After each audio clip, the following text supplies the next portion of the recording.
That's Uttama Bhakti, pure devotional service. And that's what we're talking about here. So, the pure Bhakti means that we don't have any other desire, we don't have any other intention except to serve Krishna and to satisfy him with our service. And Krishna is always there. It's never that we can't reach Krishna. If we can't reach Krishna, or if we don't feel that we're connected with Krishna, it's because we're holding back. We're putting up some barrier. See? We're diverting our energy and our consciousness to some other goal. It's not Krishna, it's us.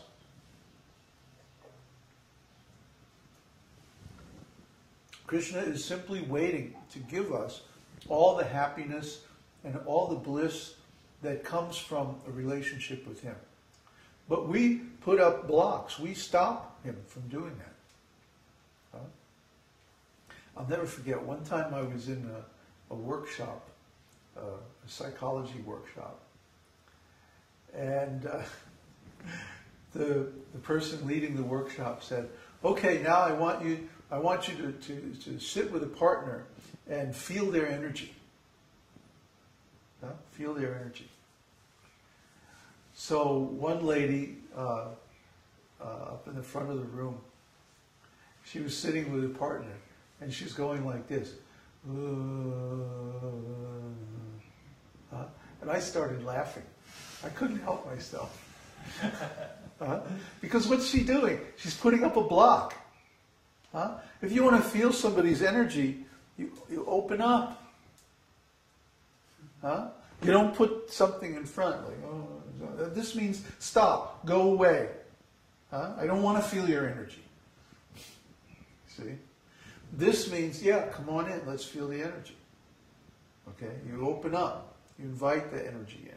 So similarly, we have to open up and invite Krishna in.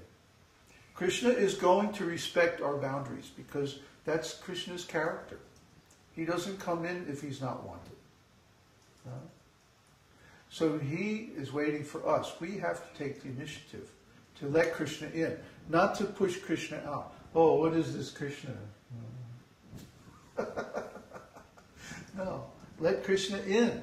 Let Krishna into your heart. That's the real source of pleasure. That's the real source of bliss. You can't imagine how much bliss or how much happiness is there in Krishna. He's like an unlimited ocean, bottomless ocean. Ever been out on a boat in the ocean? It's enormous. It's huge. But that ocean has a shore, and that ocean has a bottom. The ocean of Krishna has no shore and no bottom. Krishna is everywhere and in everything. And he's bottomless. He's endless. But Krishna means pure pleasure. And what is Krishna enjoying? He's the supreme enjoyer. But what does he enjoy? Rasa. And we're going to go into, in this series, we're going to go into rasa, and we're going to go into all of the subtle meanings and different shades and flavors of rasa, because this is how Krishna enjoys. Krishna is not enjoying material sense gratification. He's enjoying relationships. He's enjoying the exchange of energy and love with his devotees. Krishna is very high class. Try to understand. Krishna is at the topmost level of artistic mastery. You know, when you see an artist, like you see a conductor conducting an orchestra, and he has all these expressions on his face, and he's cueing the trombones, and he's saying, "Come on," to the strings, you know, and he's doing, and you know, sometimes he gets real fierce looking, and sometimes he's like smiling, and he's waving his arms and like this. What's he doing? I mean, everybody in the orchestra, they have the sheet music in front of them, you know. They can read the music. They're professional musicians. They can count time. One time I saw a TV program with Leonard Bernstein, and he started Beethoven's Fifth Symphony. Da da da da, da da da da, and then He got down off the podium and walked away. And the orchestra just kept on playing. Perfectly. They didn't need him. What is he doing? What does the conductor do, actually? The conductor is in charge of the rasa. Try to understand. The conductor's role is to shape the feeling, the mood. You see, this is culture. This is high art. It's not just about where the beat is and all. The orchestra can figure all that out themselves. They're not stupid. But to get 150 people playing together all in the same mood, that's the challenge, and that's the role of the conductor. You see? So similarly, all these devotees, they all know their engagements. They all know how to do their service. They all know why they're here. They understand this philosophy. That's why they're here. So what's the need for a guru? What's the need for the spiritual master? To explain this rasa and to show by example, what is this rasa? What is this taste of spiritual love exchanged between the devotee and Krishna? See, that's what this is really all about. That's what this has been leading up to all this time. For the last 2 years, we've been preaching about consciousness.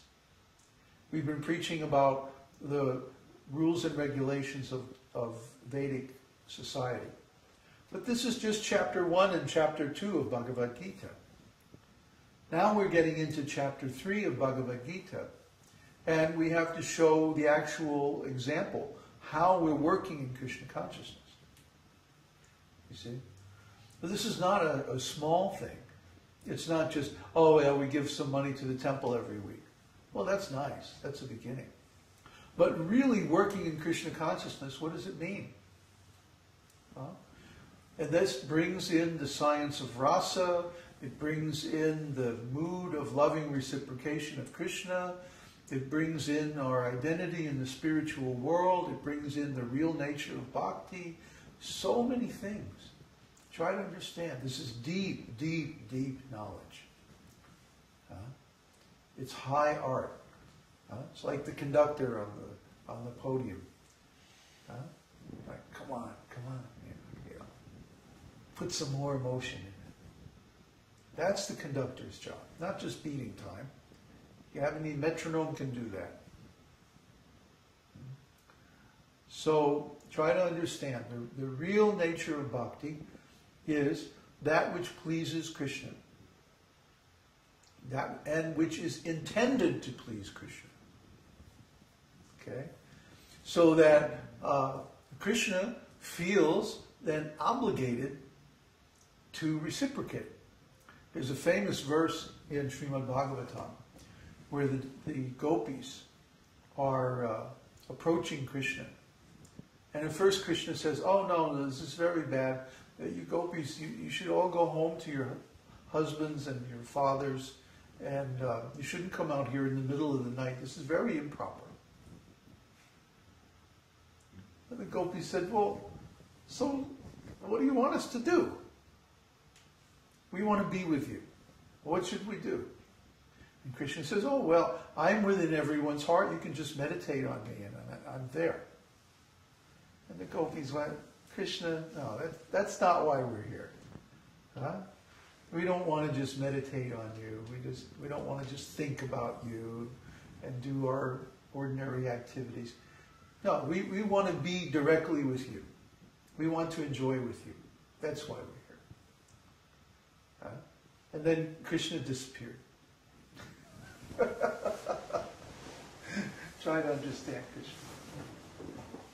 Then the gopis went searching through the forest. They didn't go home. Even though Krishna told them they should go home. They didn't go home. They went searching through the forest looking for Krishna. Searching for Krishna. Crying and experiencing ecstatic love for Krishna. And then finally, again, Krishna appeared to them. And the gopis were, Krishna, why do you do this? You know, why do you give us so much grief? Why don't you just dance with us and make us happy?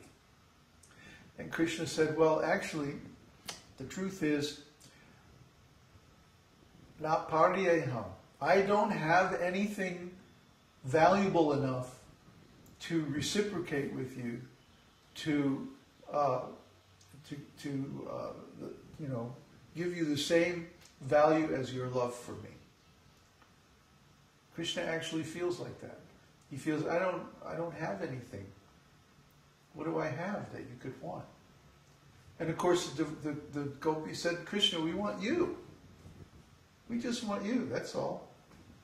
We don't want any liberation or any knowledge or any great pious activities or charity or power or any of that stuff. We don't care about that.